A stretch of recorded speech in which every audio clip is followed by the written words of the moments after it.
This week, we celebrate two very courageous women. They survived great adversity and are now leaders in their respective professions.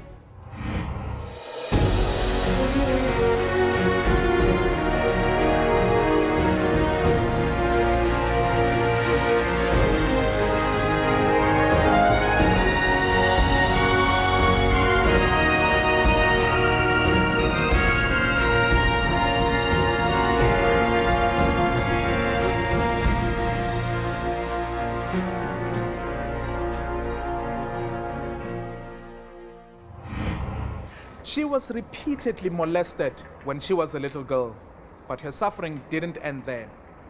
Nkopane was again a victim of gender violence in later years. She was gang raped and left for dead in Johannesburg. So how was it possible for Mary to survive such horror and still contribute to a society that nearly destroyed her life? A victim of circumstances from childhood. Mary Nkopane's image at school reflected her family background. Ke gopola ka tsatsi le leng o kre hempe tabogile e setse ka collar. You can cover that, but not the shame of not having shoes. O tsamaye mo tlhageng e na leng ice. And o emise loto so lay one just for a few seconds o lebe mo fatshe then o emise le leng just to walk from here up to there. She seemed like a normal child. Little did her relatives know that Mary was being repeatedly molested at home by a neighbor.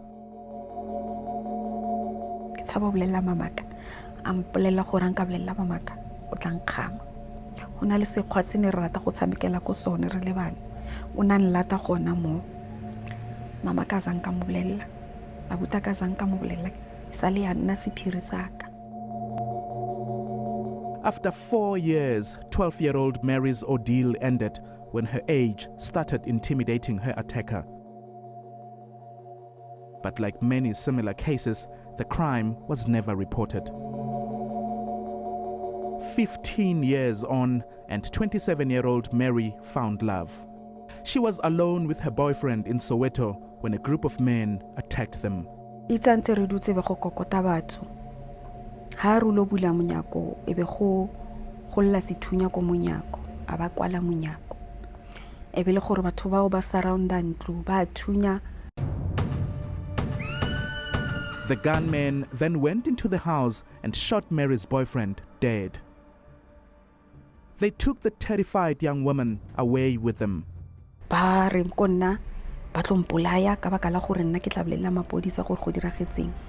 Ene ntwe eng e ileng a nkutlisa botlhoko thata ke gore ke batho ba ke ba itseng ke ba bang ke dineiba tsaka ke ditšhomi le ditšhomi tsa gage ba babedi e be le gore go na le monno mong gona mo re motho ne le mo batla le mo kreile wa ile batla go bolaya ngwana. Her life had been spared, but her nightmare wasn't over yet. The assailants took turns forcing themselves on Mary. 2 hours alone in a deserted area with a group of vicious men who showed no mercy. Ke boya ka maoto ke tla gae itsa ke fitla gae be le gone ke welang ko monyako. Ne ka no kongwe wa ya mo spilling wa pole o itshebe o itlhoye o itshwara matswele o itshwara mo pele o ikutla o itlhoile thata gore modimo kae ka nako ya patsagala dilo tse di so. Mary desperately needed counseling, but she was too overwhelmed to search for information. Her closest relatives became her only pillar of strength. At the time, Mary was working for a Joburg shoemaking factory. While she tried hard at work to move on, she could not put the devastating incident behind her. Her family and her work were her saving grace. They gave her the strength she needed to heal.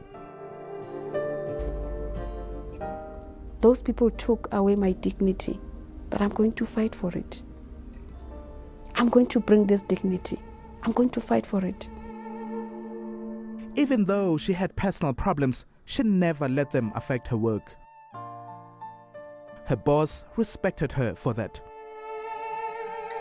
When she was sick, he come to work, he's sick, I send them at home.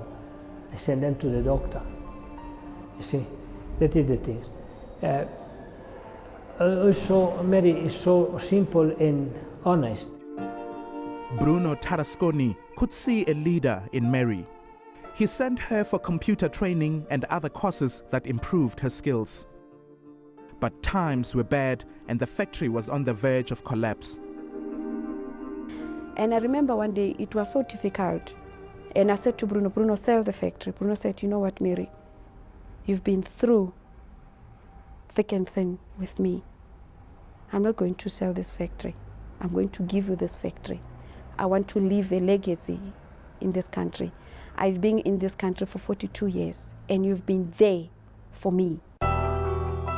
Finally, some good news. Bruno was giving Mary a chance of a lifetime. Surprised, excited, but a bit doubtful, Mary knew she had to make the most of it.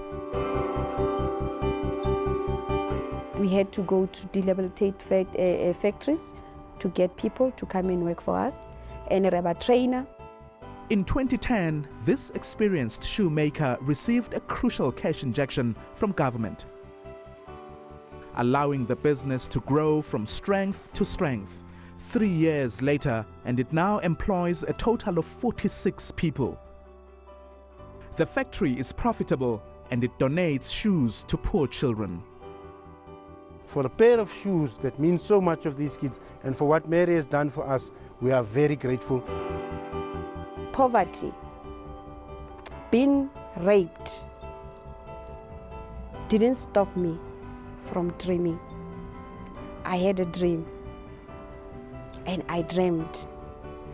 My character has brought me so far. Tlhopego ke yona e mfitlisitseng mo ke leng teng. There you have it. Remember, we always appreciate your feedback. Against all odds at enca.com. We also have a presence on Twitter and Facebook.